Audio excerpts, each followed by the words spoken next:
And so First Things was made you this offer despite the fact you were, not despite, and you were still a Jew.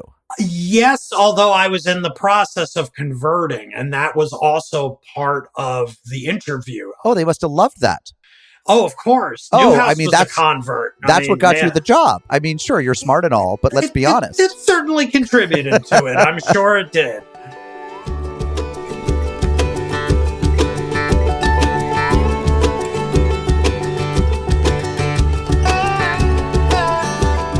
I'm Mark Oppenheimer, and this is ARC, the podcast, the audio companion to the web magazine ARC, Religion, Politics, Etc., which is online at arcmag.org. That's ARC with a C, ARCMAG.org. And all of these things are productions of the John C. Danforth Center on Religion and Politics at Washington University in St. Louis. This week on the podcast, I interview Damon Linker, who is one of my favorite turncoats. I want to spend a moment on that word, turncoat. It has really negative connotations. It makes one think of a traitor or someone who's treasonous.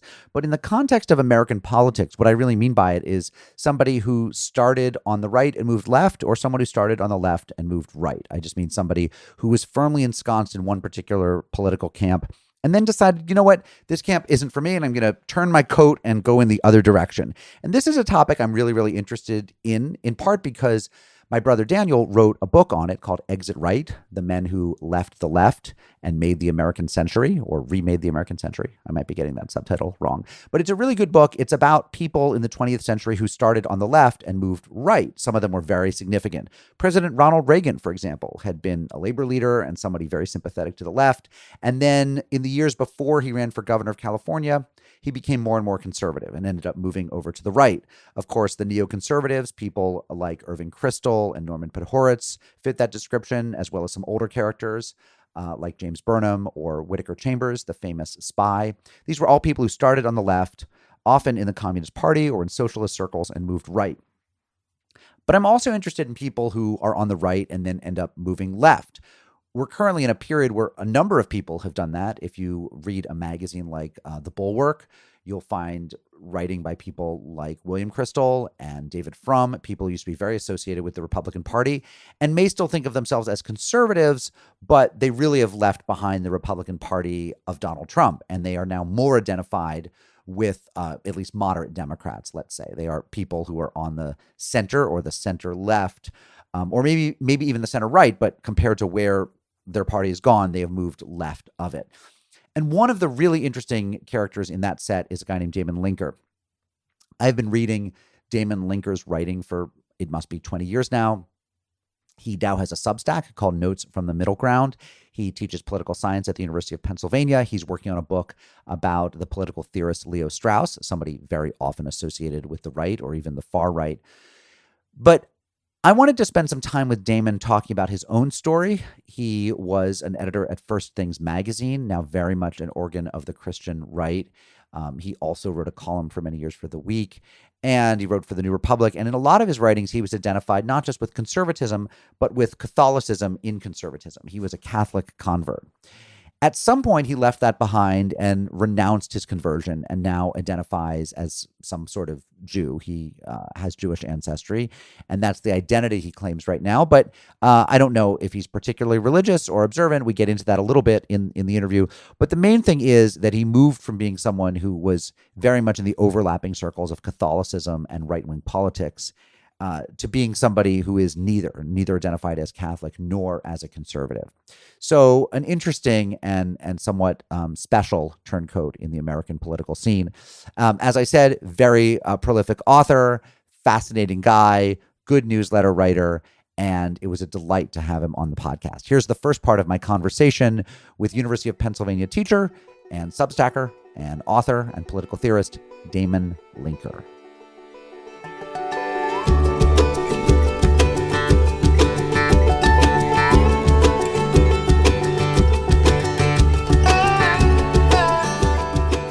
Damon Linker, thank you for joining us. Thanks for having me. Happy to be here. I want to begin by quoting the introduction my brother gave you on his podcast, Eminent Americans, in, I think, December of 2024.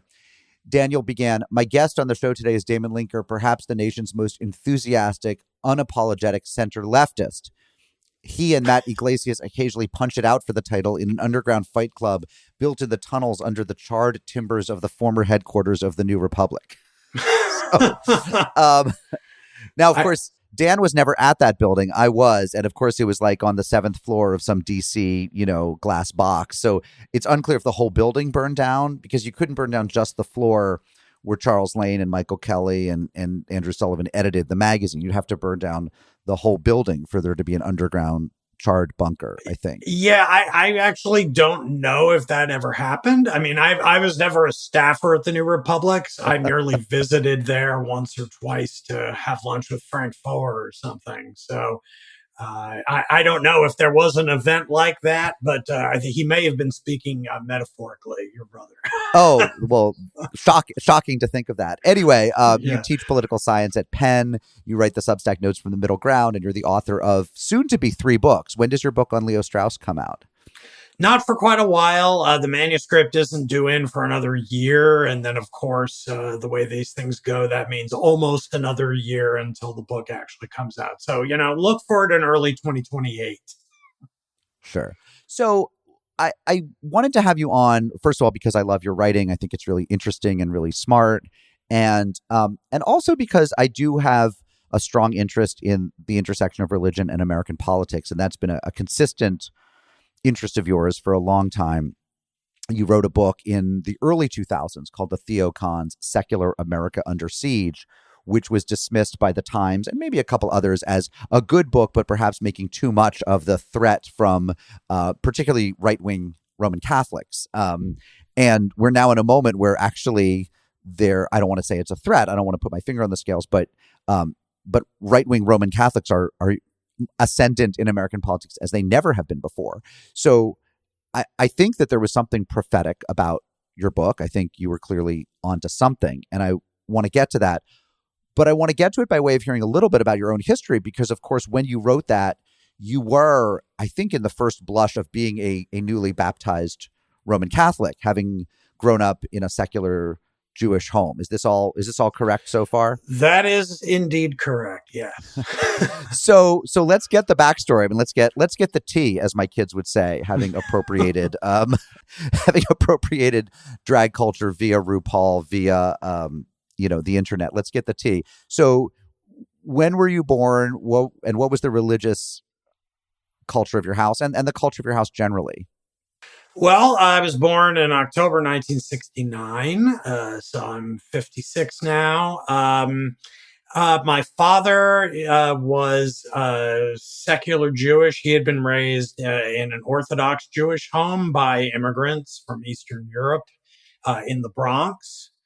So he abandoned any pretense of there being any religious content to it. So I was very much raised in a house where we were culturally Jewish, had pride in Jewish achievements and kind of cultural inheritance, but there was no theological content to it whatsoever. And this was so extreme that there was no Hebrew school education, no bar mitzvahs, no celebration of high holy days. I probably went to a synagogue twice in my life before I was 10. So that's the kind of household I was in. My mother had converted to Judaism in some nominal way, but she didn't really take to it much and sort of resisted it a little bit. But she had mental problems, eventually had a breakdown, left, abandoned us. They were divorced. And then I was raised by that father who had that kind of distinctively very secular Jewish outlook. That is what he handed on to my younger brother and me. Where was this? Where'd you grow up? Well, we grew up in New York City in Stuyvesant Town, if you know where that is, on the Lower East Side, until I was 8 when we moved out to Southern Connecticut in Fairfield. Okay. That's where I was raised, right around the time of that. The divorce. Jefferson's theme song about moving on up was playing the whole time you drove up the Merritt Parkway. Exactly. Your new digs in Greenwich or New Canaan or wherever. Well, Fairfield, the town itself. Oh, nice town. A little further out. A little more mixed, not quite as Tony as Greenwich. No, for sure. My wife's from the Lower East Side, so I know Stuytown well, Oh, and they're still there. Did you go to Fairfield High, the public high school? it was called, my high school was called Andrew Ward. Okay. So I believe it is now Fairfield High. But there were Hmm. two high schools in town. They consolidated and they separated again later. But yeah, so I went to Andrew Ward, which is sort of the Fairfield High School of the 80s. And to the extent you were raised with any politics, was it a liberal politics? It was sort of a kind of like on cultural issues, very much liberal. On economic issues, like my father was sort of receptive to Reagan and like don't have taxes too high because I'm trying to make myself rich like a good American. Yeah. That kind of an outlook. My dad also was on foreign policy, was very anti-war. He hated the Vietnam War. Was sort of suspicious of whichever president happened to be president at any given Hmm. moment. So, in some ways, I have done what the psychoanalysts will say tends to happen. I've sort of become a version of my father because I too am kind of offsides on foreign policy, very critical of war as a method of pursuing foreign policy aims, and am sort of center left on most things, but sometimes in a quirky, unpredictable way.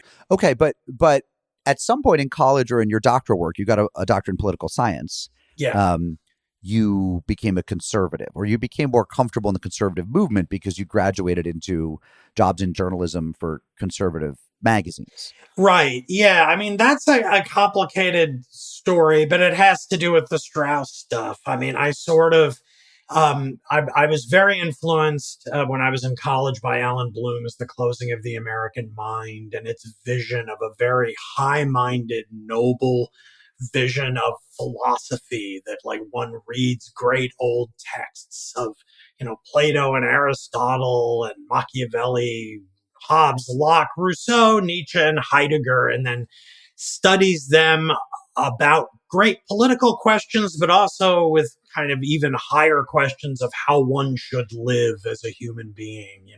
The Socratic view of a life that's examined being the only one worth living. I found this very appealing, and I tried to live with it. And that sort of, on the one hand, it tended to make me a kind of cultural conservative while also being not particularly engaged by day to day politics. I don't really remember having any strong political views through most of the 1990s. I was just reading philosophy books and didn't really have a lot of partisan commitments at the time. I don't even remember who I was voting for in those years. I might have even not voted in some of those elections just because of a kind of indifference and feeling like I was living a life leaving the cave, and the cave is politics, the Platonic cave, that is. Um, and it was only when I left graduate school, I got the PhD. I taught for a couple of years at Brigham Young University as a non-Mormon visiting professor teaching political philosophy. And I enjoyed that. They were very conservative, and I kind of respected that about them. I had kind of strong longing for a kind of moral rootedness in a kind of I wanted my moral convictions to kind of match up with some kind of order in the objective world, be it like a vision of nature that has teleology embedded in it, or a kind of religious orientation, though I was not at all religious up till that point in my life. But I simultaneously had those longings that were accentuated a little bit by being among the Mormons, these very impressive, very pious, earnest young people, and my colleagues there as professors, combined with the fact that I was facing the crisis that lots of young academics then and now face, which is wait, where am I going to get a job? How many times do I have to move to a totally different part of the country to take a job for kind of modest pay for 1 year, and then have to uproot myself yet again and then yet again while I hope that maybe someday I get a tenure track job? I sort of was unwilling to live this way and wanted a way out. So I decided in my, infinite wisdom as a 30-year-old that really what I should be doing is instead journalism, because that's such a better, more solid career path. Well, it was then. I mean, me too. There were more jobs that lasted longer on average in journalism than there were academic jobs in. It depends on the field, certainly in the humanities. I always got the sense, well, you do political theory, which is kind of like a humanities, and that's sucked for a long time also. If you do, the quantitative side of political science is burgeoning. I mean, the number of majors at most schools of people who just want to study election returns and congressional districting. I mean, that side of poli-sci that's adjacent to economics is doing extremely well in terms of course enrollment. But sure. Political theory is not. And data science and regression analysis and all that stuff is quite popular. They're crushing it. And like at Penn, the PPE major, philosophy, politics, economics is very popular because that blend is maximally applicable. Because they can tell their parents, I'm taking econ also, is basically what it is. Throw in some econ, all of a sudden they want to do it. It's amazing. Right. Well, I'm teaching a political theory course right now, and every day I walk into the classroom, the board is just covered in formulas from the econ course that's taught in there before me, and I always begin by erasing every last bit That's of it. important. So, anyway, so as the story unfolds, when I decide, okay, I want to go into journalism, I wasn't really qualified to be a reporter. So I was going to be something like opinion journalism. And then the question was, well, what kind of opinion journalism? My resume says Straussian, which means center-right. I had studied at an earlier point in my education with Mark Lilla, who had been a kind of neocon in the 80s. And so he had a lot of connections still in the neocon world. And so I could draw on those to get, introductions to people and network on the center right. So that's what I did. I spent several months flying myself from Utah out to New York to meet with Adam Bello at National Review and Eric Eichmann at the Wall Street Journal and people at Policy Review and the Weekly Standard, basically every center-right magazine or newspaper. And they all said the same thing: write book reviews for us. So if you go back in a search engine and search my name in this 9-month window of late 2000, early 2001, you'll find 18 hits from me in every single center-right magazine or newspaper of the time as I was trying to get my name out there and kind of identify myself as I am a center-right neocon intellectual. Hire me, please.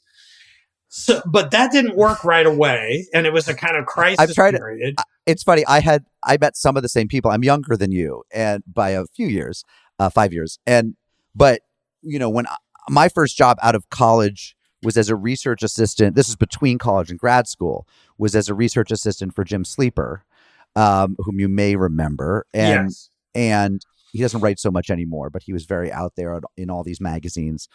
And then I briefly worked at the New Yorker as an assistant to Joe Klein, who was a reporter, but also kind of in that centrist world. I mean, he of course helped make Bill Clinton with that great Time magazine cover story, The Anointed, or Newsweek, I think, Time. And they set up introductions. At some point, Adam Bello hired me to do a little research. At some point, I too started writing for Eric. What I remember is everyone at the Wall Street Journal was named Eric. There was an Eric Gibson and Eric Eichmann. There was at least one other Eric, and some of them were CH. They had that sort of Germanic CH. But Eric Eichmann was that way. Yeah. Eric Eichmann, right? And what I remember is, yes, they'd assign a book review to just about anybody, which always struck me as weird. I thought that was something you grew into when you had wisdom. But it seems like I think the pay is so low for book reviews that the really credentialed people don't want to write the book reviews, or they don't want to make enemies. They don't know.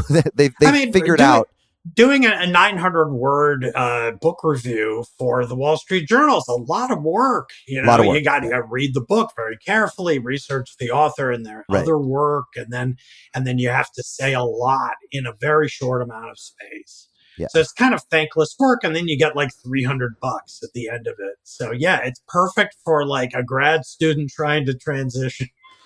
Yeah, and there were just a lot of, I mean, not to pick on any of these people in particular, but there were a lot of these men who would take you to lunch. They were sort of 10 or 20 years older than one, and they would take you to lunch and just kind of there was a kind of entitlement and arrogance. They would tell you how it is.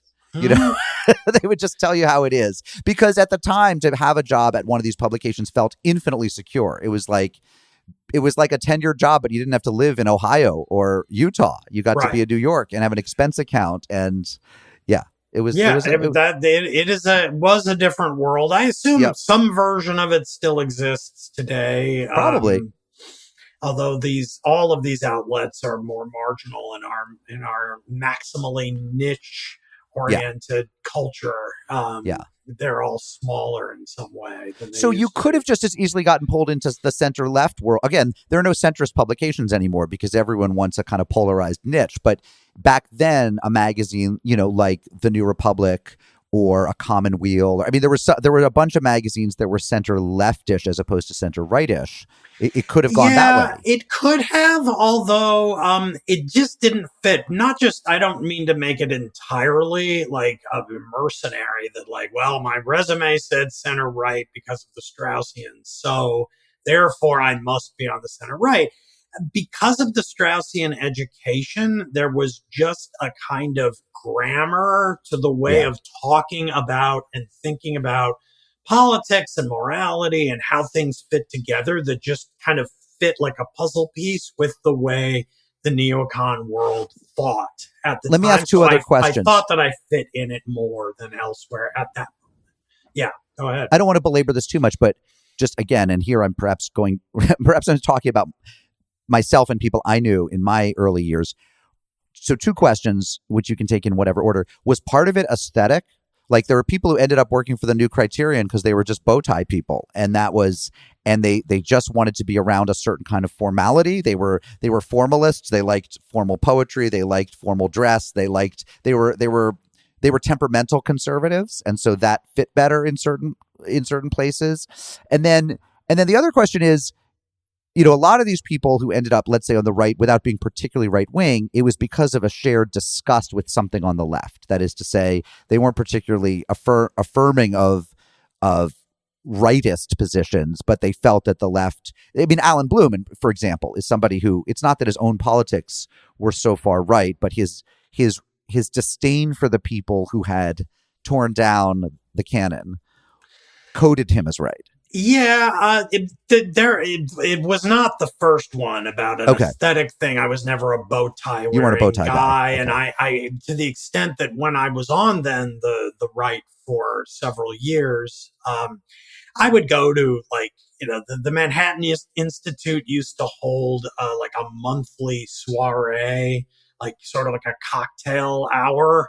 Once a month, and you could go, and it was always held in a very large ballroom in Midtown, and there would be like 300 people who were a mix of the journalists in that world from National Review and the Wall Street Journal and so forth, combined with like the people who funded these projects, so like finance guys who like to hobnob with intellectuals. And I never felt at home among those people, just as I didn't really feel at home with a lot of the people in the eventual First Things orbit in which I ended up situated shortly thereafter. So it was never that. It was some of the second question, though. I've never been that right wing, but I have never liked the left. I am comfortable with the center left. I liked the old New Republic quite a lot, except on foreign policy. I had been reading the New Republic since the early 90s, so like through most of Andrew Sullivan's tenure as editor, and I loved it. It felt very simpatico with me. So if I could have snapped my fingers and ended up at the New Republic, that would have been wonderful. I simply didn't have connections there.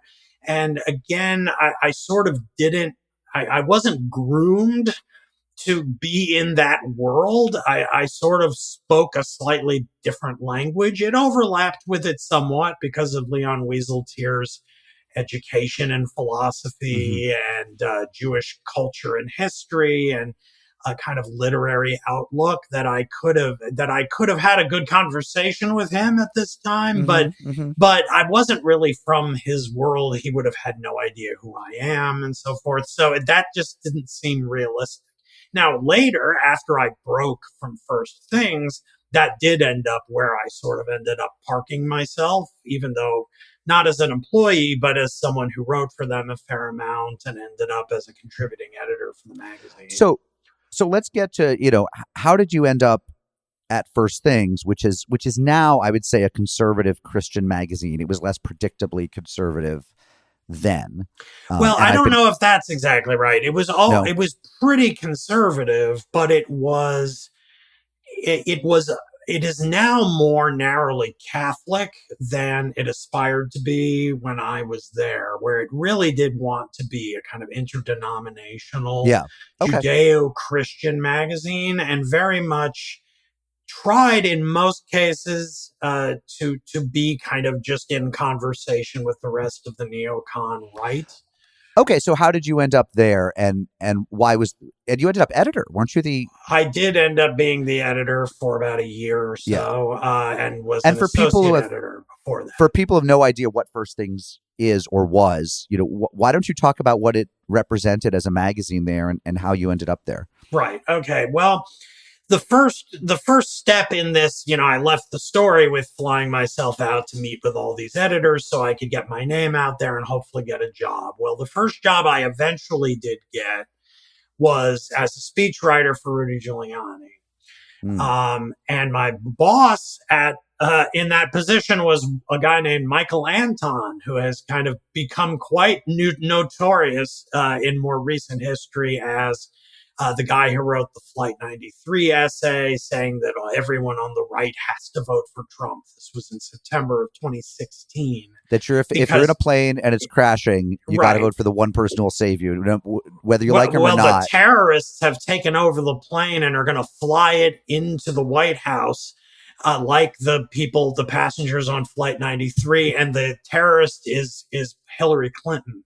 And so, if you don't rush the cockpit and vote for Trump, you might die if you do that, but you're guaranteed to die Right. if you don't. That was the incendiary argument. So, and he served the Trump administration both the first time and the second time in high level jobs. So, but back then he was merely the communications director for Rudy Giuliani. So he hired me to be one of three speechwriters, the junior speechwriter for Rudy Giuliani, and I did that job for only about 6 months. Just a month or so into that job, I heard through the network on the right that First Things had an opening for an associate editor, basically the book review editor of the magazine. So I applied for it, got an interview, sat down with the regal Father Richard John Newhouse over lunch, and apparently impressed him enough to get the offer for the job. So I very quickly put in my resignation to Giuliani and left again after only about 6 months. But before we move on, just quickly, was Michael Anton a good dude? What was he like? He was intense. He came from the Claremont faction of the Straussians, so like automatically we didn't really gel because the Claremont faction of Straussians were always kind of harder right and very aggressively on the kind of cultural right, like thinking that, I don't know, homosexuality is sodomy and should be outlawed, and just taking very hard edged positions on things that I found just unappealing and that I thought had nothing to do with my education in philosophy. So we weren't we weren't that compatible, but he was a fine guy, aggressive. He's the kind of guy who, when I got the job offer from Newhouse, I knew I had to tell Anton pretty quickly, but within 2 hours, I received a call on my office phone, and I pick it up, and the first thing I hear is, "When are you going to tell me you're quitting?" It was him. Didn't say hello. How'd he Nothing. know? Just because he heard through. That's the right wing world is a small world, and he had already heard that. And so First Things was made you this offer despite the fact you were not despite, and you were still a Jew. Yes, although I was in the process of converting, and that was also part of the interview. Oh, they must have loved that. Oh, of course. Newhouse was a convert. That's what got you the job. I mean, sure, you're smart and all, but let's be honest. It certainly contributed to it. I'm sure it did. It was my way of saying, yes, I've been persuaded that you are correct in all things.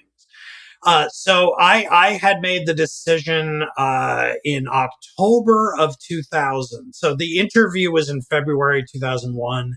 I started at First Things in May 2001. So the previous October, before I got the interview, or even I think before I applied for the job at First Things, I had made the decision to convert to Catholicism. And that was partly because of this career crisis I was in. What am I doing?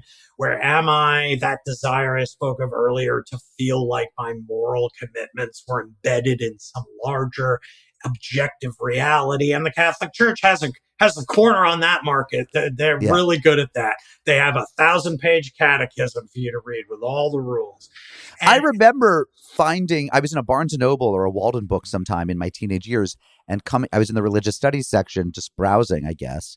Now, I wasn't so into religion then or so deep or whatever. I was killing time, and I saw that you could buy in the paperback, put out by Ave Maria Press or whatever, who knows what press, the Catechism. Yes. And I thought, holy cow, like it's just a book. Like this is all you need to know right here. They put it all between two covers. Yes, with each entry numbered in a certain way. So it's all ordered just like something out of the Summa Theologica by St. Thomas Aquinas. It's quite something. So I had my disposition then and now is pretty skeptical. Like I tend to be skeptical. And so I at one level desperately wanted to believe in something like this. And on the other hand, I didn't.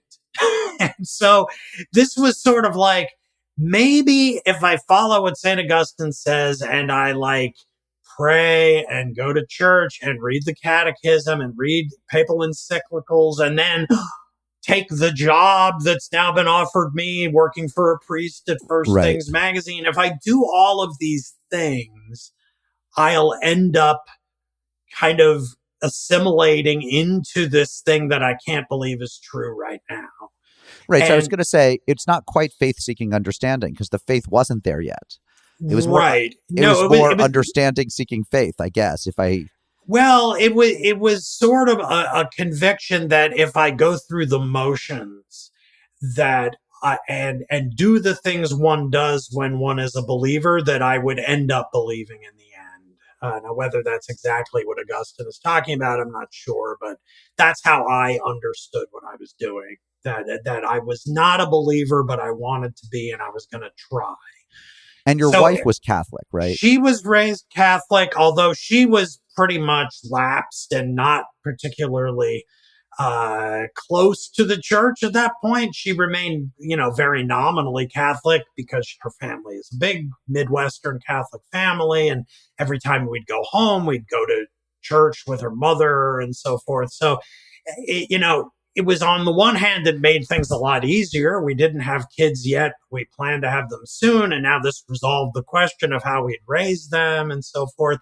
But she was also ambivalent about the idea that, her secular Jewish husband, who she was attracted to in part because I was not a Catholic, right? That now I had kind of joined the team. They didn't want you to be dad. Yeah, exactly. So it was complicated. So, but I mean, let's pause here for a minute because, as somebody, by the way, my upbringing as a Jew was pretty much identical to yours. I was in synagogue maybe twice for cousins' bar mitzvahs.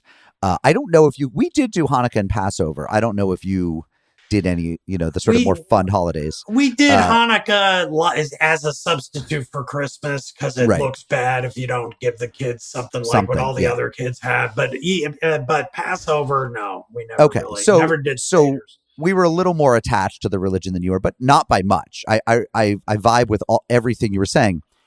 And still, there's no version of me in my 20s that would have been drawn to Catholicism. Number one, because I'm so skeptical. Number two, because it coded sort of, I don't know. I mean, aesthetically, there's part of me that I guess could have been looped into, the Anglican Church or something. But like Catholic, the people I grew up around who were the most religious Catholics were not. It was not an intellectual journey. I mean, you had met some intellectual Catholics. I guess there was a mode you could be assimilated into, but for the sort of upwardly mobile, aspiring, intellectual gentry, Catholicism wouldn't have sat well with me, which is just a prejudice that I'm owning. But also, like, there is a sense, and you've written about this, in which you're turning your back on a very small people who kind of do need some head count and need some there's this history of the world trying to erase us. I could only imagine doing it if I'd had some experience that led me to believe that it was pretty damn well certainly true. Like, Christ was resurrected.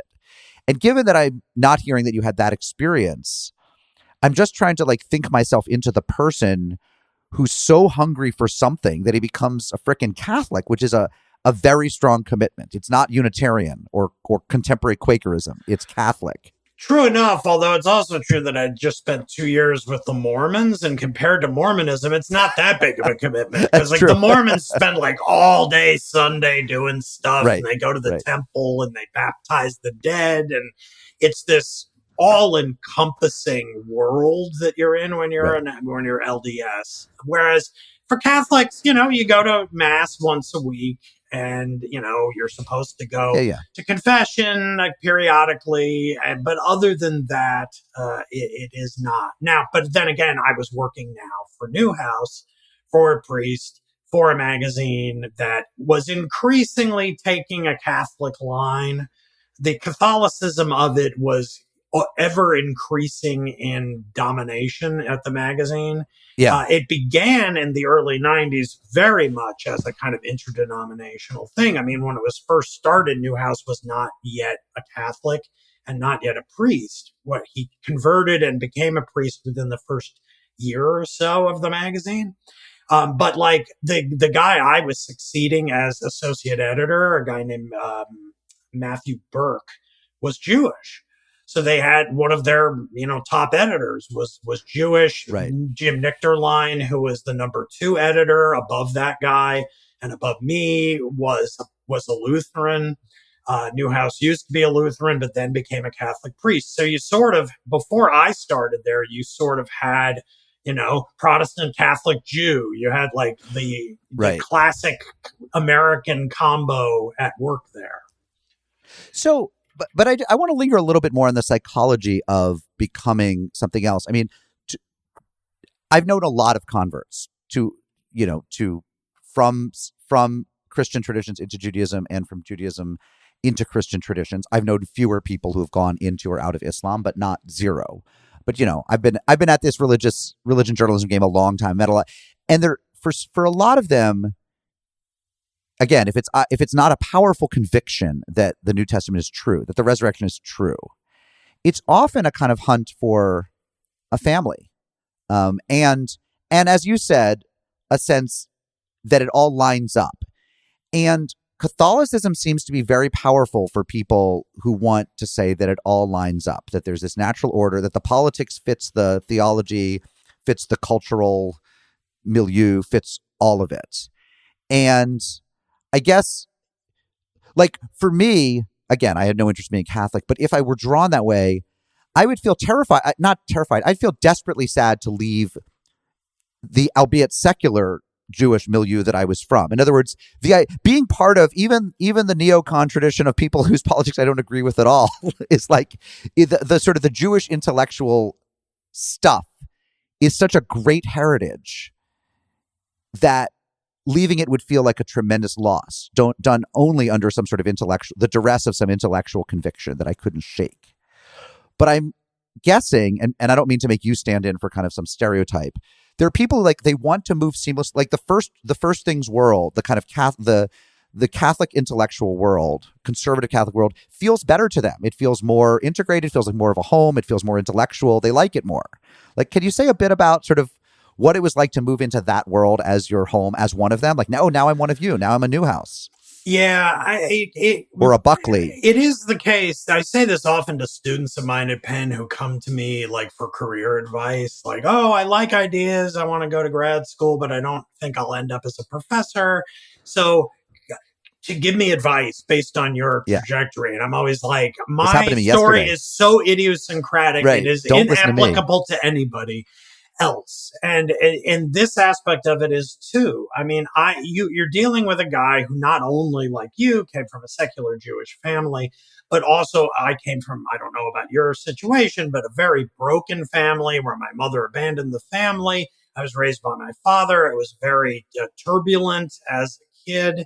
I did have these kind of longings for a kind of metaphysical anchor for morality. I also, I guess I tended to be on a kind of journey that would swing between a certain axis of extremes. On the one hand, a kind of Isaiah Berlin style deep pluralist that like, morality is ultimately, and human life is in a deep way tragic in the sense that the pursuit of any higher moral principle or ideal entails the loss of some other moral principle of ideal, that like they sort of conflict at a deep level. So if you pursue equality like the left often does above all other goals, you do sacrifice liberty. You do sacrifice other things. You can sacrifice solidarity in certain respects. You can sacrifice fairness. And so on the one hand, I affirm that, and that goes with my skepticism well, but then I also long to belong to something where it all makes sense. And as you described, it's like Newhouse used to talk about how economics is downstream from politics, politics is downstream from culture, and culture is downstream from theology, like a series of nested shells. And I found something very appealing about the idea of like, I get up, I do a little prayer, I go to the office, I work for a priest, I contribute to this political movement. And then especially shortly after I started there, what happens but 9/11, and I'm in this kind of political ideological world that's allied with the Bush administration waging this war for the defense of Western civilization against barbarians who want to blow us up. And like all of this sort of like echoing and resonating with everything else. So it all fits together, which is sort of the diametric opposite of Berlinian tragic pluralism. And so for a short while in the scheme of my life, I was very drawn to see if I could get that, like going to church, being at home, going to my wife's family, going to work, writing what I write. All of it is sort of informing everything else. And I'm in this nice enclosed shell of meaning where everything reinforces everything else. Now, it turns out, I'll pause now if you want to ask something else, but like the story of how I broke from that is effectively that within a very short amount of time, I learned definitively, because I've never gone back since then, this is impossible, at least for someone who has my disposition. Like this is a dream, it's a fantasy, and it very quickly became clear that this is not possible for someone who is intellectually honest about the way the world really works.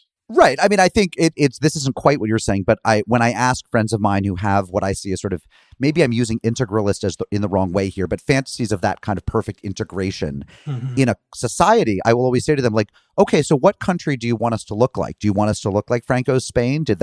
Who has instantiated this? Which, by the way, I asked Rusty Reno about, Return of the Strong Gods. I said, okay, so the Strong Gods are coming back.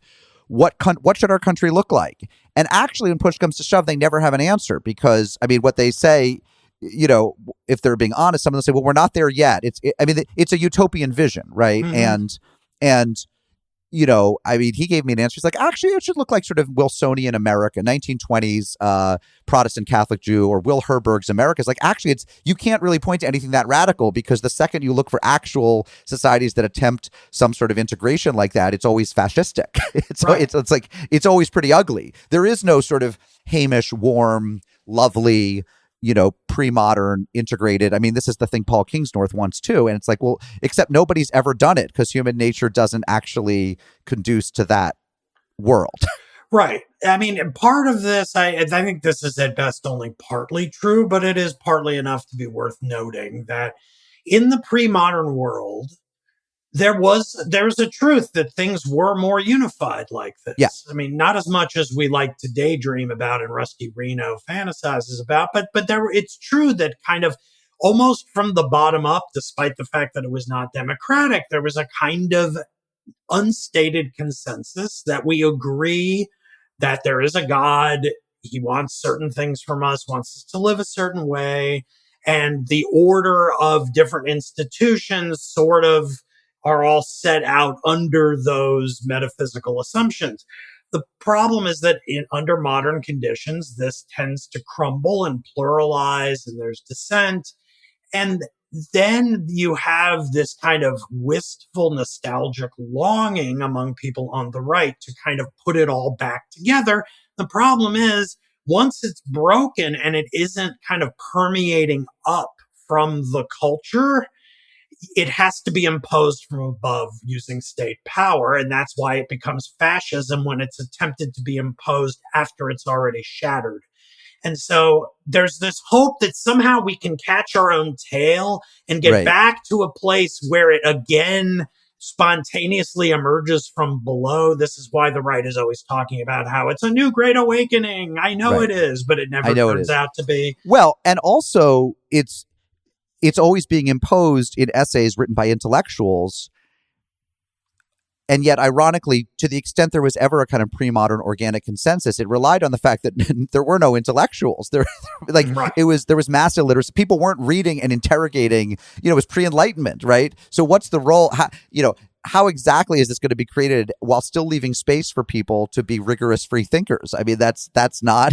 Right. That's not likely. Because then you end up just being a propagandist for the political movement you support so it can make the world the way you want it to be. Well, which is what you see with people get to this. I mean, which sadly is exactly, and you've written about this to some extent, the sort of desperate attempt of some of Trump supporters and like Viktor Orban supporters to say, no, I'm still an intellectual. I still speak truth. And this man's the Messiah. And you say, but wait a second, that's... There's a problem there. Okay, so I want to move into your book on the theocons, which, as I say, I see as pretty prophetic. But the last thing I want to say, just my own chauvinistic Jewish special pleading, is when you were studying to be a Catholic, somebody must have said to you, or if not, that's a pretty strong indictment of the Jewish world. Have you looked into Judaism to see if it has some of the resources you're looking for? I don't recall. I'm curious. So did anyone say that to you? But second, am I right? And again, this might not accord with your own experience. I might be thinking of other people I've known. But am I right that there's kind of a sense on the Christian right, but particularly the Catholic right, that like Judaism really is this kind of silly thing that you'll grow out of? That once you've read certain people, and if you're subscribing to certain magazines, if you're in a certain world, the natural fulfillment of that is to be a Roman Catholic, maybe a Lutheran, maybe a high Anglican, but that Judaism really is this kind of atavism, and Jews must be loved, but they're not doing serious work. Like, there's no Jewish theology in First Things. There's some Jewish columnists, but they don't see Jews as having interesting answers. Nobody is saying, what does the Talmud think about assisted suicide, physician-assisted suicide, or the death penalty, or just war? It's not really a tradition to them. Right. The tradition is Catholic. Yeah, certainly now it is. I think we did used to try to publish some things like that. There's a guy named, his last name is Soloveitchik. It's, I think, one letter spelled differently than the famous Soloveitchik. He's a nephew, Mayor Soloveitchik. Yeah. And, we published a piece of his about, like, the virtue of hate or something in First Thing. So I guess that was a contribution theologically of the Not Jews. normative Judaism, but okay. Yeah, I hear you. He's a major guy. But, today, though, the magazine is much more kind of sectarianly Catholic. Right. I mean, I don't recall many people saying exactly that to me. Like, have you looked into Judaism? But part of that was that I preemptively would say exactly that when explaining my decision to people. Like, yes, of course, I could have looked into Judaism, but, and then my explanation would be, I received what I already told you, no Jewish education. I know no Hebrew. I have a PhD in political theory, which involved a deep study of people like Augustine and Aquinas and some other Christian thinkers. So I feel more at home in that mental world. Yeah. And as an intellectual, the intellectual side of these things is always going to be more prominent than for most converts. And so it just felt easier and more natural, frankly, at that point than what I would hear. By that point, I had been to some seders and been to some synagogue services because of family and friends and things. And it always felt so foreign to me, like sitting there, Baruch atah Adonai Eloheinu melech haolam, and I would hear it like just hearing the Hebrew and not understanding a word of it. And it felt like that, despite my upbringing, that would be like, that was like 10 times harder. The idea of like becoming closer to that and trying to learn the Jewish tradition, which if you become educated in it, it is a lot. There are a lot of rabbis commenting on a lot of passages. The Talmud is formidable. It's hard to know where to first dip your toe in the ocean.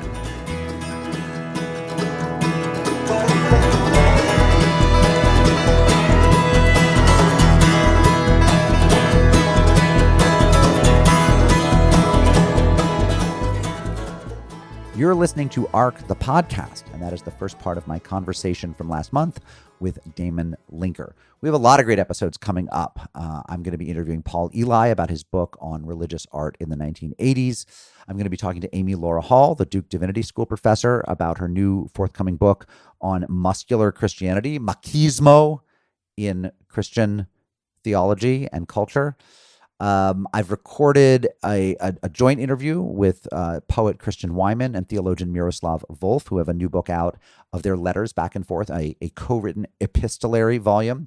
And we're going to be releasing a video version of that conversation as well. So a lot of really cool stuff coming up on the podcast and some related video cast product. We also have some really terrific articles over at the website. You should go to arcmag.org. You can read about the Pentecostal Christian who's running a quixotic Republican run for governor of California.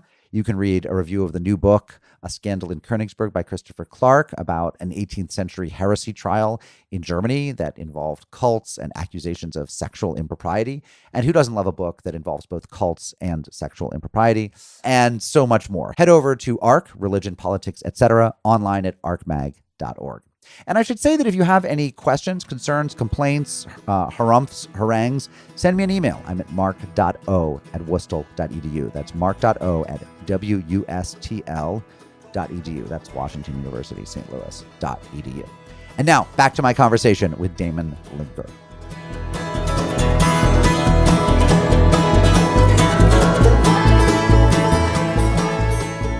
So you become a Roman Catholic around the time you take this job in early 2001. When did you become a Catholic? I'm sure you know your birthday. Right around that time, the Easter 2001, whatever the date was. And you've taken the job 2 months earlier, and then 9/11 happens, and you're all in for this civilizational war. And First Things, by the way, was a very interesting magazine at that time. Still is.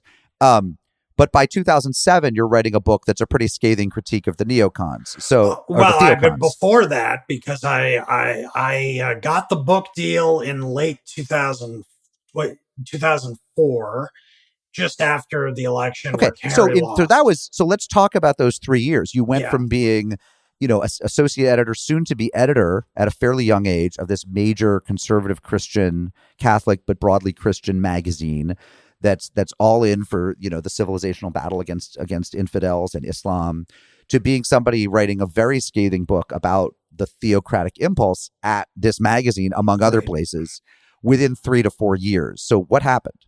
Well, the outlines of the story are that for the first, I started May 1st. 9/11 happens obviously a few months later, but even in those first few months as book review editor, I was already having some conflicts with Newhouse over certain books and reviewing and who I was assigning to review the books, because I already was skeptical of some of the impulse behind the magazine to always be bringing religion into politics. I was much more interested in pointing to points in along those Berlinian pluralist lines of points of conflict between politics and religion. Not that I thought religion should be banned, in a kind of strict UCLA way.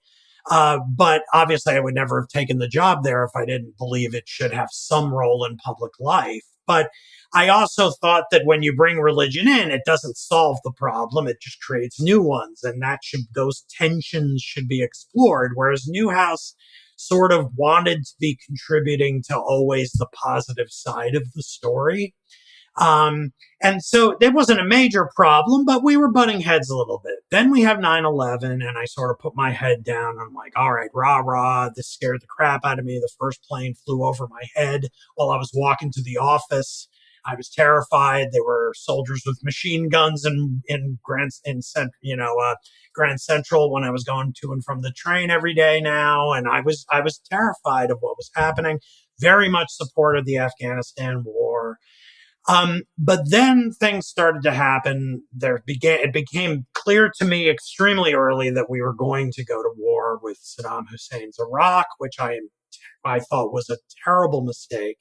And I began saying so in meetings and saying I wanted to write things about that in the magazine, kind of taking a conservative argument against going to war in Iraq, and Newhouse wouldn't have it, didn't want me doing it, thought it would make me appear unreliable to our allies on the right. And then the priest sex abuse scandal blew up in that period as Mm-hmm. well, right after Yeah, 9 01, 11. 02, for sure. And Newhouse began writing about it incessantly, every issue. His very long column at the end of the magazine, which would regularly run to 10,000 words, would begin with long essays, and he would begin every single column in every issue by talking about it. And it began in a way that I can affirm, very critical of the church for allowing this to happen. But it's over the months, it evolved into a kind of defensiveness. And he took this line that he repeated on television shows where he would just say, the answer is fidelity, fidelity, fidelity. In other words, just be more Catholic. And that would make this never happen. It was basically all these left wing, morally corrupt members of the church who like little boys and they're gay. And instead of being Catholics, they were bad people who were gay and they should be repressed and kicked out and so forth. And this ended up culminating in us, Newhouse going down to the White House and counseling Bush on how he should support an anti-gay marriage amendment for the Constitution, and giving him language to support that, which I thought was wrong. And didn't like it, but I couldn't really even fully say that in staff because I was already making such a stink about Iraq that that we would have gotten to a point where Newhouse would have said, you don't belong here. And I felt increasingly like I didn't belong here. I had at that point applied to succeed Jim Nichterlein as editor, and then I withdrew my application because I was seeing myself at loggerheads with him and his vision of the magazine for so much that it was absurd to think that I was applying to be the number 2 guy here. And the next day he came in and offered it to me. It was like I had done, a Play-Doh with who's qualified to be the leader. Well, only the one who doesn't want to be the leader. So he saw that as a great testament to why I'd be a great editor. So what was I going to do? If he didn't pick me, it was going to be Jody Bottom coming in and doing it, and he probably would have fired me because Jody had very different vision for the magazine. I don't think he would have thought I fit in. I had already had some conflicts with him because he was on the ed board. So for 1 year, I struggled through trying to be Newhouse's #1 lieutenant, putting out the magazine. But it was pretty hellish for So me. he was the editor in chief, but you were. Yes. He had final say about absolutely everything. I was just an executor of his will, kind of overseeing the reviewing of manuscripts and Right. the production of the magazines and the multiple reads of the tens of thousands of words in every wall of Yeah. word issue. The magazine would regularly, that in those days, would regularly run to over 100 pages of just words. Yeah. It was like reading a substantial book Book. Yeah. multiple times every month, Oh my looking God. for typos. You must have wanted out. Well, I mean, by and now we're in 2004, so Bush is running for reelection. I no longer support Bush. I think he's a disaster. I think Newhouse is regularly, I'm now quite friendly with and admiring of Pete Wayner.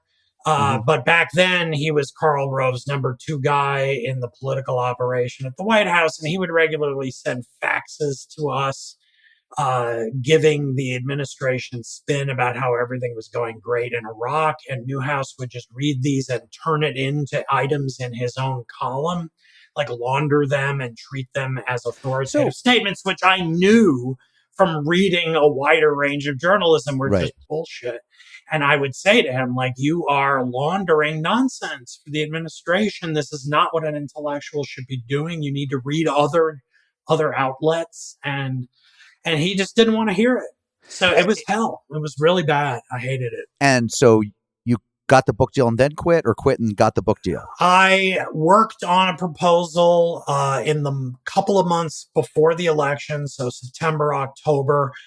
The election happened, and then I immediately used whatever leads I could to get it in the hands of some agents.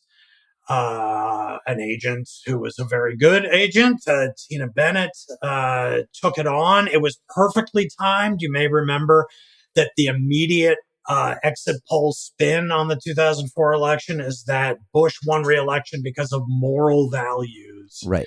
So for like a month, every liberal in the country was like, moral values, what does that mean? Where does this come from? And I had this ready-made 80-page book proposal to explain what that meant, where it came from, and I tied it to the magazine and its ideology of bringing Christian conservative religion into politics, kind of interpreted Bush and his whole thing as a kind of enactment of this ideology that was a blend of what Newhouse had been trying to do with Michael Novak and George Weigel, plus JP2's encyclicals.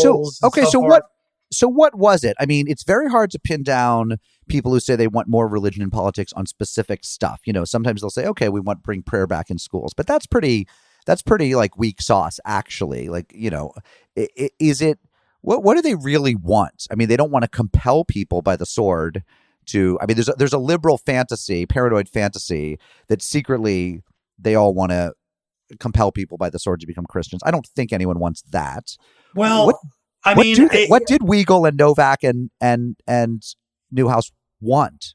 Well, all right. So it's good that you put it that way, because I do think there have been some pretty major changes in all of this from then till now. So if we're going back to the middle of the Bush administration, they were very much enacting a kind of Catholic theological spin on what was originally Jerry Falwell's moral majority argument. They thought that, looked at in the right way, all good things go together. American democracy, majoritarianism, the Republican Party, the Reagan-Bush agenda on economics and foreign policy and social conservatism, all of those things are like an equation with one equaling the other across a blackboard, where if you don't have this corrupt minority of secular liberals thwarting it using these institutions in the media and in universities and in the courts and stuff, they're the ones who are screwing it up. If you just neutralize those people and then replace them with majoritarian sentiment, you would have percolating up from the ground up a majoritarian democratic, small d democratic sentiment that American politics and government and culture is Catholic Christian, that we are a Christian nation who have socially conservative impulses and beliefs and convictions. And we could have that without any conflict with our form of government. It would be the truest expression of our form of government, going all the way back to like reading of the Declaration of Independence is an enactment of this, and we would just be updating that. Okay, so to take one example, if I'm reading you right, like to take one example, if only the Supreme Court hadn't ruled in Roe v. Wade, hadn't put, come in this sort of, bullying way, this anti-democratic way with Roe v. Wade, if we can overturn that and kick these questions back to the states, the natural democratic majoritarian impulse, which is broadly pro-life, they believed, would win out. And in most states, they would, abortion would be beaten back by the will of the goodwill of the people. Right, exactly. Similarly, and on euthanasia. And similarly, we probably would have, I don't know how they handle divorce laws because those are state laws, but presumably there's some way back away from divorce on demand and things like that as well. Or probably the liberal media and the universities have persuaded people. I mean, you have to also bring in the other dimension to it, which is that Newhouse and his allies, along with John Paul II and then Benedict XVI, who wrote most of those encyclicals that JP2 put out and that they loved so much, that they were trying to fashion a governing ideology that would enact exactly what we're saying. So at the level of policy, yes, it would mean more pro-life laws passed at the level of states, maybe something at the federal level to kind of state a basic minimal protection for the fetus in the first trimester or so. But then just a general public, a kind of updated, right-leaning, more explicitly, like they used to use the formulation mere orthodoxy. Like this was Newhouse's project of combining John Paul II style Catholicism with evangelical Protestantism, with Orthodox Judaism, and then before 9/11 also, Muslims too would be in this conservative Islam. All of these together, they would fashion a governing ideology that would sort of be the successor to the post-war liberal mainline Protestant public ethic of like the 50s, of like Eisenhower saying like, I don't care what you believe about God as long as you believe and something so about more God. faith-based coalitions, more money to churches as opposed to government agencies. The anti-pornography piece of it was probably a huge area of consensus. All of these groups can get together and outlaw, we can get that out of the public square, out of the newsstand.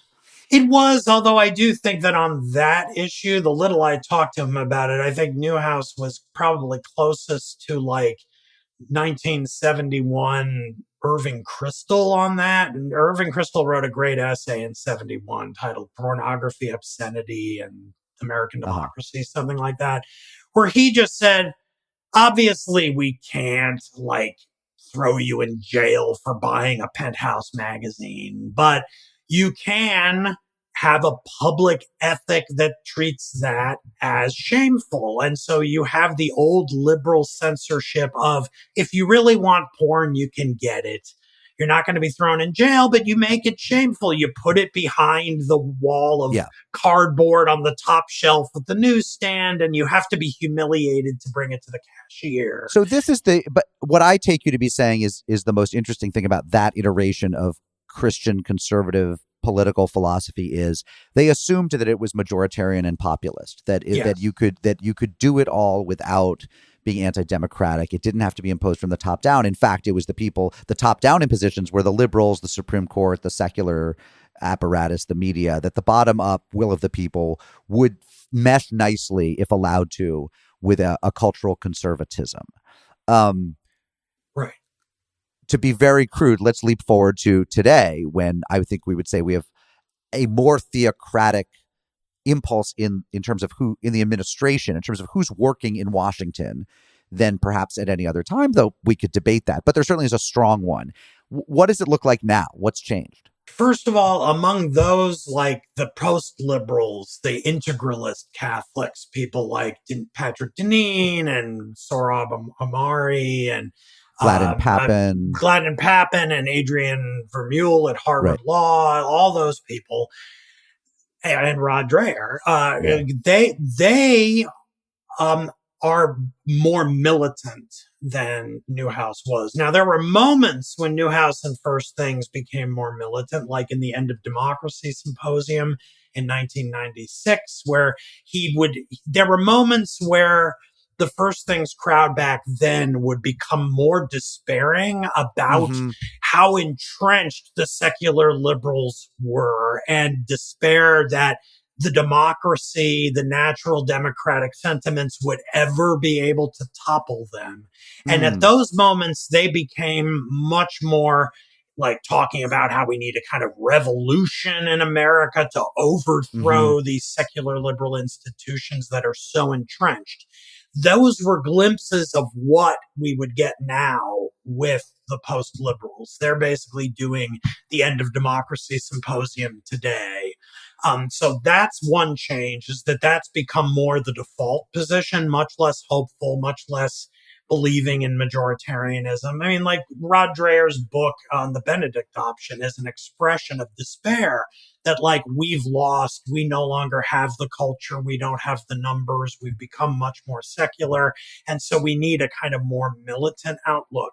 But that's then the second point of change, is that the place of those genuine religious believers within the right-wing coalition, the Republican coalition, has changed, because it is true that the country as a whole and the right has become more secular. And so weirdly, what we end up with is that a lot of people on the Republican right who support Trump are actually in favor of cultural conservatism that would make a Newhouse very happy, but in the name of a kind of identity as a Christian civilization, but not actual religious practice. So there are a lot of people on the right who are in favor of conservative, social conservative views and identify themselves as Christians, who never go to church, never read the Bible, never actually practice faith, and aren't really believers in any of the kind of content of any faith. But they identify as Christians because they now see a different kind of equation than the old theocon equation. They see it as to affirm the Trumpian position on immigration, on foreign policy, on trade, and all of these things means to defend Christian civilization against the forces that would tear it down and destroy it. And those forces are both secular liberalism and Muslim forces and immigrants from outside, brown people. Like, it's just a different configuration of hates, and it comes with a different configuration of affirmations that have less theological content, and they treat religion more as an identity marker than it used to be. And of course, Trump would be first among equals with this, right? I mean, he talks about Christian civilization all the time and has no, and I just say this descriptively, not judgmentally, has no religious practice that we know of. Right, and Has no scriptural literacy that we know of. he's the most unchristian person you could imagine, and somehow note that like those people who love him, who aren't that religious and still see themselves as Christian, like they see him as Trump as Christian despite all of those anti-Christian elements because he defends us against them, and us is defined as Christian. So, right. I mean, they don't have the language for it, but a lot of them they don't mean Christianity. They mean Christendom. Yeah. They mean, something like that. Crudely speaking, a kind of white European, historically Catholic or Christian civilization that is under siege from immigration, from secularism, from various kinds of outsiders. Outsiders. Yeah. So one would think this would create tremendous intellectual pressure for actual Christians of an intellectual bent on the right. You would think this would be really hard for a Rusty Reno or a Rod Dreher to process, to cathect, because they would feel like, I'm part of a movement that's increasingly anti-Christian, but we're getting a lot of wins. Yeah. And one of my great frustrations as an interviewer, and I blame them rather than myself, but perhaps the fault is mine, is when I talk to people like this, I can never get them to say that the wins come at some sort of cost. That like they seem to be enjoying the wins too much. It's so much fun to see Trump owning the liberals, doing what they want on immigration, making gestures they want towards a kind of, protectionism or whatever, that they won't say he's radically unchristian, and he's making it okay to say you're Christian even when you're behaving in unchristian ways, which just seems demonstrably true.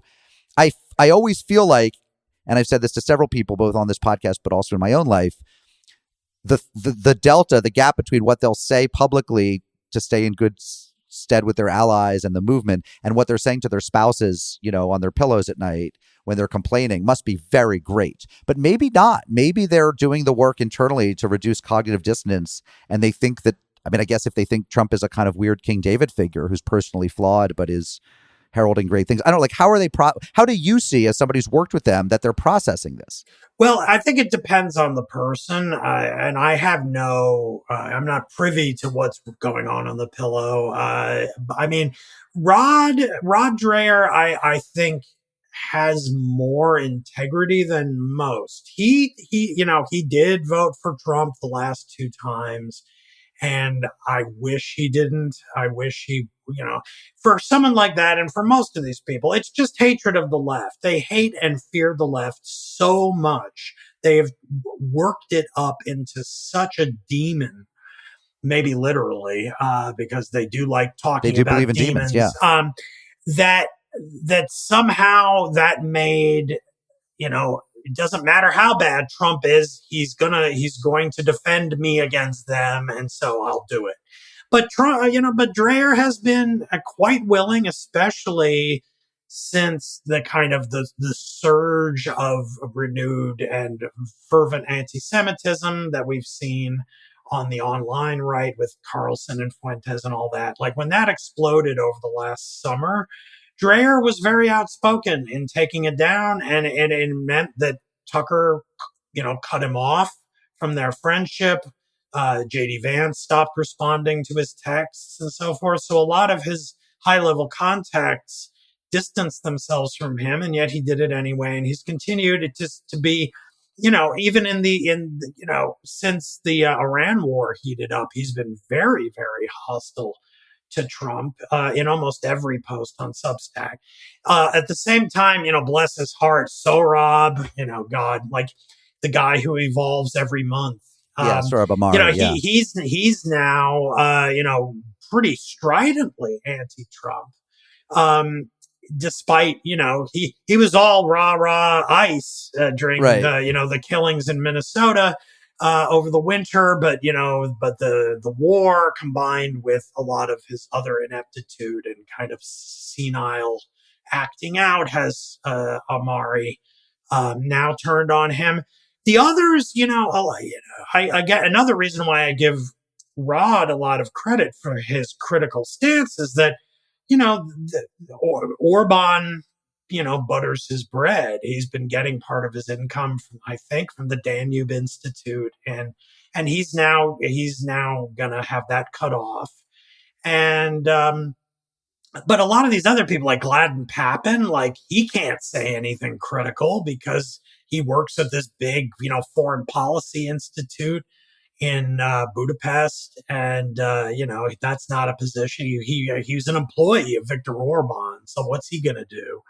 And then I think someone like Vermeule, I think for him, all of this is like, he's like a scholastic a century after Thomas, who's like tending to the beautiful edifice that he's created, and it all has to fit together, and that's kind of his project. So he had a very funny tweet after Orban's loss, and some of the things that Vance has been saying that sound like, there's been this conflict between Trump and Pope Leo this week, and so Right. you have the specter of like Vance saying like the Pope shouldn't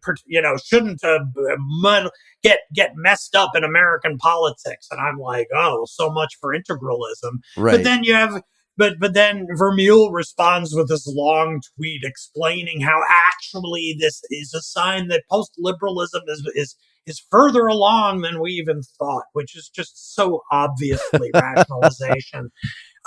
So you see the spectrum where like some of them are, intellectually honest enough to admit that, yeah, there is a price. Trump's a total maniac and a loser, and he's actually going to hurt us in the long run more than he's going to help. And then you have others who just, they're in for the long haul of doing the intellectual work of being propagandists. So that brings me to my last question, except for the 5 very quick speed round questions I'll ask you at the end of 10 seconds each, which is, what do you make then when you look back at your old magazine at First Things? I think that I will be honest and say I do not read it much these days. I sort of follow some of the big people there, so I see when they're promoting new pieces, and if I want to read it, I'll read it. But it's a much narrower magazine. They seem to, as far as I can tell, they exist to provide theological justification for what the populist right and nationalist movements want to do. And occasionally they publish things that are like pretty offensively out there on the right, like this Pinkowski guy who like loves the Raspil novel Camp of the Saints. So like they'll publish him on how actually this is a great novel about the true threat to Western civilization, the flotilla of a million stinking, masturbating Indian brown people who are invading France, that like this is some great insight into the West and its future. They'll publish things like, defenses of, I forget the guy's name, but when the Pope in the early 20th century or the late 19th century, stole the Jewish kid and Right. made him live with Catholics so he would be raised Catholic, got him baptized. They'll publish that stuff, and when I see that, I roll my eyes, and I'm like, Rusty, you're trying way too hard here. So I beyond that, I don't have much of an opinion about it. I mean, I obviously dissented from the old version, and the new harder version holds even less intellectual interest for me. So I sort of don't pay much attention. These are definitely not the droids you're looking for. Exactly. So, all right. Well, Damon Linker, you're a great guide to the theocratic, theocon, theoskeptical, theodorable world. I want to give you 5 quick questions. These need no more than a 5 or 10 second answer because I know you have to run. So first of all, I usually ask people, do you believe in God? But I want to ask you, I'll give you a different version of that. Like, what's your religion these days, if any? It is not any. I am a secular person. I never call myself an atheist because that presumes more knowledge than I could ever hope to possess. So I'm a skeptical agnostic who's still open to the possibility, but at the moment, yeah, not anywhere. If you could have had any other career, what would it have been? I don't really. I mean, I guess ideally I would be like some singer-songwriter musician because I love music and I play piano and guitar and sing, and I would love to have a life of music at the core. So I guess that would be my All right. fantasy career. Well, and I know you've written widely on music. You've written on the Beatles, for example, more than once. So one of my questions is, name a song that invokes for you an intense feeling of nostalgia. Oh, gee, because I'm not great at sorting through the 10,000 options under the gun, I'll just, since you mentioned the Beatles, I'll say like Penny Lane, even though I'm not from Liverpool, so the cultural references don't work. But where does it bring you back to? Do you have a moment or a time being or a place? child and finding the sounds of that music to be like the most perfect thing I had ever heard, and somehow everything is measured according to its sense. I do love Penny Lane. I think it's one of their great songs. It is. Okay, so two more. Do you have a big regret? What's a big regret you have? Oh, the regrets. I regret converting to Catholicism. I think that was an impulsive and kind of ill-advised decision on my part, and it makes for sometimes difficult interviews like this where I have to try to explain this to other people where it really doesn't make any rational sense. I sort of try to drape a rational explanation over it that sort of makes sense, but it clearly is. It can only be explained by my therapist of many, many years. It's good to find a therapist you want to stick with. That's a win. Yeah. Well, so, I've moved beyond that now. I'm out of therapy finally after all those years, but it did take a long time. And finally, can you give our listeners a recommendation of a book or a TV show or a movie or a song or something that they should go seek out? Well, because it's been on my mind, I mean, I wrote about it in a piece a few months ago, but I saw, what is the name? It's going to escape me right now. I'm so bad at like pulling up names. The television show that was 3 seasons, The Leftovers. Oh, yeah. And since you have a lot of religious resonances in your listeners and your conversations, I loved that show. I only saw it for the first time fairly recently within the last 6 months. And I was kind of blown away by how thoughtful and interesting and confounding it was. And so I very highly recommend that. And wasn't the showrunner the other great Damon? Wasn't it Damon Lindelof? Yeah, who was the showrunner? The guy. Yeah, you're the two great Damons. Exactly. One Damon has to stay close to the others. You should read the novel by Tom Perrotta. It's based on a great novel. I tried after seeing the show, and I didn't really like it. I think it has a kind of smart alecky tone to it that I don't think fits. I became very addicted to the mournful, melancholy tone of the show that I think fits the material very well. And the novel seems like it's almost like a joke to it, even though obviously he does deserve the credit of creating these characters and the premise and everything. So all power to Perrotta. I take that point. The show is a more profound. I think he's a great writer, but I think that show is more profound in certain ways and more atmospheric and moody. I hear what I totally take that. I mean, he deserves also the credit because he co-wrote the second 2 seasons, which are not the novel. They're elaborations on the novel, which is, I think, pretty much covered in the first season. So he clearly still had great material to develop with Lindelof, but I there's something about the that's a criticism of mine for a lot of contemporary novels that turns me off. Is this a kind of like knowingness and kind of ironic. I like irony a lot in philosophy, but in a novel about a heavy and existential subject, I find it off-putting if it isn't treated with the requisite gravity. Interesting. Yeah. I kind of now want to go revisit it and see what I think. But it may be one of those novels that yielded a better TV show or a better movie than as opposed to something like Queen's Gambit, which is a great novel and was a perfectly adequate Netflix series. But usually, let's face it, usually the book's better. But you might be right here about The Leftovers. Maybe, or it could just be a linker quirk, like many. You are definitely one of the 2 great Damons in American culture. So, Hair Doctor, Professor Damon Linker, thanks for your time. Thank you. Take care. Bye-bye. You bet.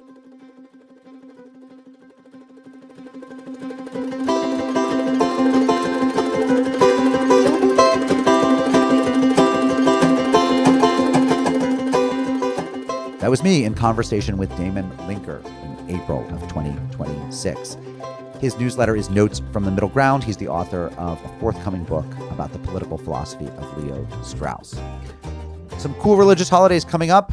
The coolest of them all, Shavuot, is the evening of June 1st. It goes until June 3rd in the diaspora. It marks the giving of the Torah at Sinai, of the commandments. And it's the holiday that Jews celebrate by eating dairy. This is for real. It's a holiday you celebrate by eating cheesecake, ice cream, dairy treats. There are various theories, old wives' tales, old husbands' tales about why this is, but we just know that it is. So on the night of June 1st, either celebrate Shavuot with some ice cream or stand in solidarity with Jews the world over celebrating Shavuot by eating some ice cream. A few days before that, May 27th, 28th, we celebrate Eid al-Adha, the major Muslim holiday that commemorates Abraham's willingness to sacrifice his own son. It's known in Jewish traditions as the Akedah, that event. And the Muslims celebrate it with Eid al-Adha, again, May 27th, 28th. Pentecost is May 24th in the Christian traditions. The Hindu celebration Raksha Bandhan, which honors sibling bonds. Now, that's a cool holiday, honoring sibling bonds. That comes up in late August 28th. But we can be looking ahead to it by honoring our siblings, by being nice to our brothers and sisters. Another way that we can honor really just all of us, just good in the world, is by listening to ARC, the podcast. You should also rate it and subscribe to it. Go on your favorite platform and help, juice our algorithms by giving it 5 stars and saying lots of nice things. I'm Mark Oppenheimer. I work at the John C. Danforth Center on Religion and Politics at Washington University, where my colleagues who help make this all possible include Director Abram Van Engen and Deputy Editor David Sugarman. Till next time, this has been ARC, the podcast.